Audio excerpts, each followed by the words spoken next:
Good morning प्रशिक्षुओं। DElEd प्रशिक्षु 2019 द्वितीय सेमेस्टर का इस यूट्यूब चैनल पर हार्दिक स्वागत है। जैसा कि हम पिछली कक्षा में सैयद वंश के बारे में चर्चा किए थे, अब हम लोदी वंश के बारे में चर्चा करेंगे। लोदी वंश का प्रथम सुल्तान बहलोल लोदी 1451 से 1489 ईस्वी तक। बहलोल लोदी दिल्ली के प्रथम अफगान राज्य का संस्थापक था।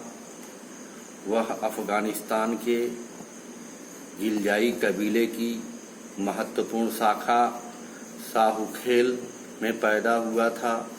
19 अप्रैल 1451 को बहलोल शाह गाजी की उपाधि से दिल्ली के सिंहासन पर बैठा।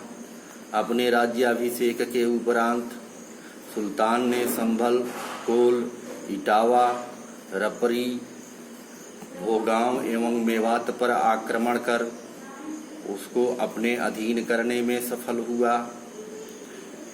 उसके शासनकाल की महत्वपूर्ण सफलता थी जौनपुर का एक बार फिर दिल्ली राज्य में शामिल होना।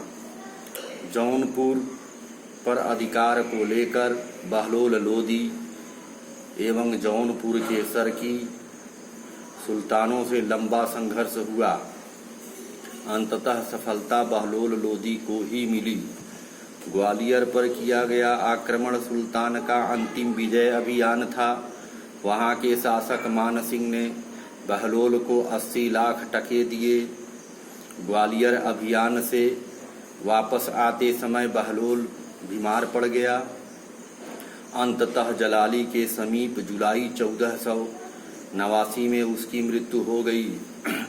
बहलोल अपने सरदारों को ममनद ए अली कहकर पुकारता था। वह अपने सरदारों के खड़े रहने पर खुद भी खड़ा रहता था।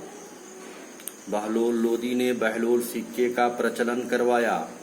सिकंदर शाह लोदी 1489 ईस्वी से 1517 ईस्वी तक बहलोल लोदी का पुत्र एवं उत्तराधिकारी निजाम खान 14 जुलाई 1489 को सुल्तान सिकंदर शाह की उपाधि से दिल्ली के सिंहासन पर बैठा।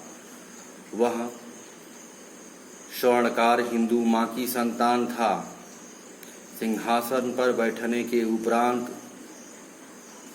सुल्तान ने सर्वप्रथम अपने विरोधियों में चाचा आलम खां, ईशा खां, आजम, हुमायूं तथा जालरा के सरदार तारार खान को परास्त किया। सिकंदर लोदी ने जौनपुर को अपने अधीन करने के लिए अपने बड़े भाई बारबख शाह के खिलाफ अभियान किया, जिसमें उसे पूर्ण सफलता मिली। जौनपुर के बाद सुल्तान सिकंदर लोदी ने 1494 ईस्वी में बनारस के समीप हुए एक युद्ध में हुसैन शाह सरकी को परास्त कर बिहार को दिल्ली में मिला लिया। इसके बाद उसने तिरहुत के शासक को अपने अधीन किया। राजपूत राज्यों में सिकंदर लोदी ने धौलपुर, मंदरेल, उदगिरी, नरवर एवं नागौर को जीता, परंतु ग्वालियर पर सुल्तान अधिकार नहीं कर सका।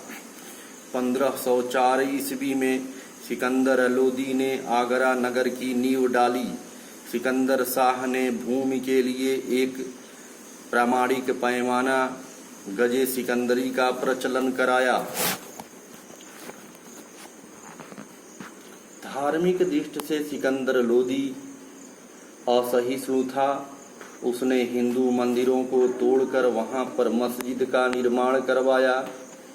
एक इतिहासकार के अनुसार सिकंदर ने नगरकोट के ज्वालामुखी मंदिर की मूर्ति को तोड़कर उसके टुकड़ों को कसाईयों को मांस तोलने के लिए दे दिया। मुसलमानों को ताजिया निकालने पर निकालने एवं मुसलमान स्त्रियों के पीरों एवं संतों के मज़ारों पर जाने पर सुल्तान ने प्रतिबंध लगा दिया। जीवन के अंतिम समय में सुल्तान सिकंदर शाह के गले में बीमारी होने से 21 नवंबर 1517 ईस्वी को उसकी मृत्यु हो गई। आधुनिक इतिहासकार सिकंदर लोदी को लोदी वंश का सर्वाधिक सफल शासक स्वीकार करते हैं। सिकंदर विद्या का पोषक था।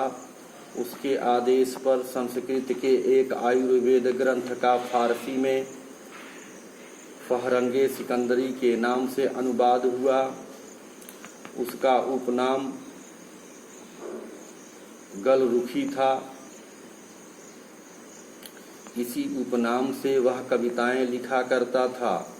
उसने संगीत के एक ग्रंथ लज्जत ए सिकंदर शाही की भी रचना की। उसने आगरा को अपनी नई राजधानी बनाया। इब्राहिम लोदी 1517 से 1526 ईस्वी तक सिकंदर के मरने के बाद अमीरों ने आम सहमति से उसके पुत्र इब्राहिम को 21 नवंबर 1517 ईस्वी को इब्राहिम शाह की उपाधि से आगरा के सिंहासन पर बैठाया।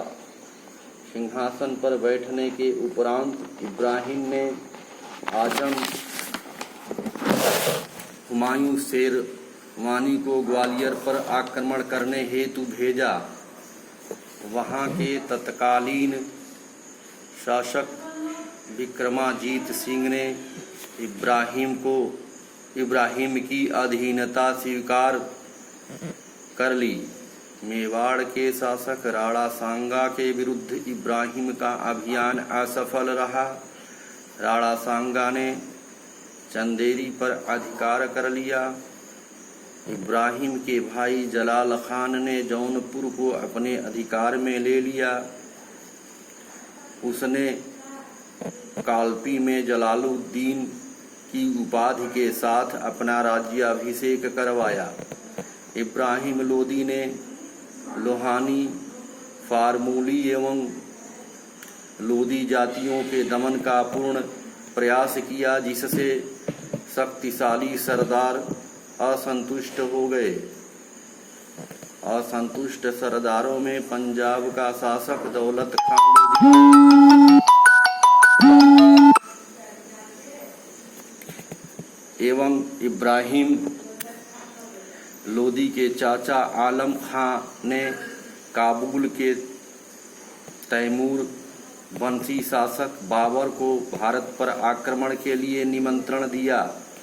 बाबर ने यह निमंत्रण स्वीकार कर लिया और वह भारत आया।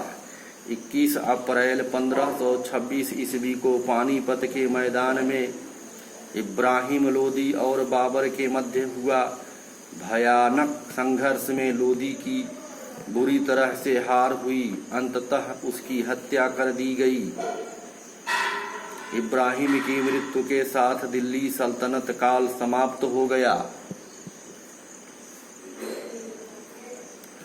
बाबर ने भारत में एक नवीन वंश मुगल वंश की स्थापना की। प्रशिक्षु आज यहीं तक। धन्यवाद।